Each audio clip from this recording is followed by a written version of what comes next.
Assalomu alaykum mening izleyicilerim, akajonlarim. Qaysizlar?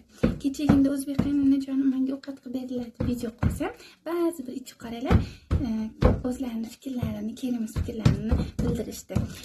Mayli, bunga xafa bo'lmaymiz, chunki ularni men yomg'ir yoqqandan keyin tezda yurganingizda orqangizga, oyog'ingizga loy sachiraydi, xuddi o'shalarga o'xshataman. Xullas, karvonida itlar qopar. Bugun o'zim qo'llarimni o'ynatib, kalpatar va antiqa somsa qildim. Ketdik, oyijonim va opajonim bilan degustatsiyalarni tekshirib ko'ramiz. Sizlarga aytgan o'sha antiqa somsalar. Uning ichida bitta xamirimga kolbasa o'raganman. Короче, kolbasa testib. Mani salkam yuziga kirgan opoqimga issiqligida shunaqa sarapamba bekitib qo'yamiz. Chunki yeyishlariga oson bo'ladi.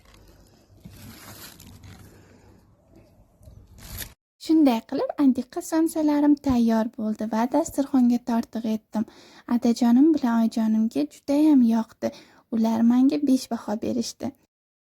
Endi esa degustatsiya qilish navbati menga keldi. O'zimcha kolbasa test qilmoqchi bo'ldim.